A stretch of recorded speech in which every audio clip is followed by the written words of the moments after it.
యోహాను సువార్త 13:20లో నేను ఎవరిని పంపుదునో వాని చేర్చుకొని వాడు నన్ను చేర్చుకొని వాడగును, నన్ను చేర్చుకొని వాడు నన్ను పంపిన వాడిని చేర్చుకొని వాడగునని మీతో నిశ్చయంగా చెప్పుచున్నాను నేను. అంటే ఇప్పుడు పౌలుని చేర్చుకుంటే ఎవరు చేర్చుకున్నట్టు? యేసుక్రీస్తుని చేర్చుకోండి. ఎందుకంటే పౌలుని ఎవరు పంపారు? యేసుక్రీస్తు పంపాడు కాబట్టి. ఆమేన్. దేవుని స్తోత్రం కలుగును గాక. ఇప్పుడు బ్రదర్ బ్రానమ్ని చేర్చుకుంటే ఎవరిని చేర్చుకున్నట్టు?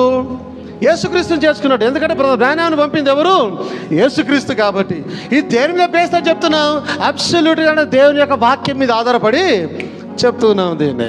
దేవుని స్తోత్రం. ఇంకొక మాట చివరిగా, మిమ్మల్ని చేర్చుకుని వాడు నన్ను చేర్చుకొనును, నన్ను చేర్చుకుని వాడు నన్ను పంపిన వాడిని చేర్చుకొనును. అంటే యేసుక్రీస్తుని చేర్చుకోవాలి ఇంట్లో కంటే ఆయన లేడు ఫిజికల్గా. ఇప్పుడు ఆయన ఎక్కడున్నాడు? ఆయన ఎవరినైతే పంపుతున్నాడో వారిలోనే ఉన్నాడు ఆయన, వారి చేతుల్లో వచ్చే వర్తమానంలో ఉన్నాడు ఆయన. ఆమేన్. దేవుని స్తోత్రం. ఇప్పుడు నీవు ఎవరికైనా లెటర్ రాసావండి, జాగ్రత్త, లెటర్ రాసావు, పోస్ట్ బాక్స్లో వేసావు. ఇప్పుడు నీవెవరి చేతిలో పోతున్నావు? ఇప్పుడు పోస్ట్ మ్యాన్ చేతిలో పోతున్నావు నువ్వు, అవునా? పోస్ట్ మ్యాన్ చేతిలో ఉన్నావు ఇప్పుడు నువ్వు. ఇప్పుడు పోస్ట్ మ్యాన్ని అంగీకరిస్తేనే క్రీస్తు నీ దగ్గరకు వస్తాడు. పోస్ట్ మ్యాన్ అంగీకరిస్తేనే నేను పంపిన లెటర్ నీకు చేరుతుంది. అర్థమవుతుందా? ద సేమ్ వే ఇక్కడ కూడా అలాగే.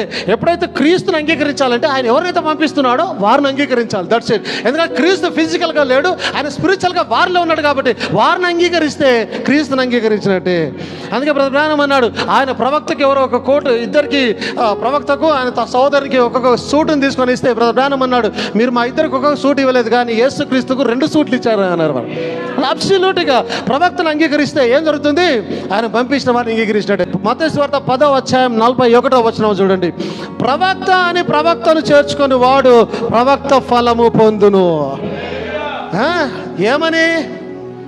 హీస్ జస్ట్ ప్రాఫెట్ అని. అర్థమవుతుందా? ఇంకా ఏమో కాదు, అతడు ప్రవక్త అని ప్రవక్తను చేర్చుకుని వాడు ప్రవక్త ఫలము పొందును. ఆ బావి దగ్గర ఉన్న స్త్రీ అంటుంది, నీవు ప్రవక్తవని నేను నమ్ముచు ఉన్నాను. ప్రవక్త ఫలం పొందుకున్నది ఆమె యాక్చువల్లీ. ఆ రకంగా ఈ దినాన ప్రవక్త అని ప్రవక్తను అంగీకరించు వాడు ప్రవక్త ఫలం పొందును. నీతిమంతుడని నీతిమంతుని చేర్చుకుని వాడు నీతిమంతుని ఫలము పొందును.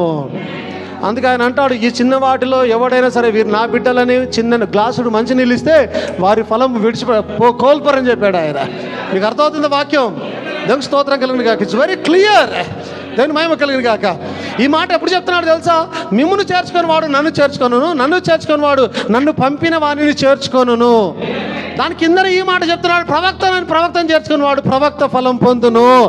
మేము బ్రదర్ విలియం మ్యారియన్ బ్రెన్హామ్ ప్రవక్త అని మేము ఆయనను చేర్చుకున్నాము. ప్రవక్త ఫలాన్ని మేము పొందుకుంటున్నాం, ఆల్రెడీ పొందుకొని ఉన్నాము. ఆశీర్వదించబడిన జనాంగం అయినా మేము యాక్చువల్లీ. Praise lord. దేవునికి మహిమ కలుగును గాక. ప్రవక్తను హెచ్చిస్తున్నది దేవుని వాక్యమే. ఎక్కడ దాకా హెచ్చిస్తుంది?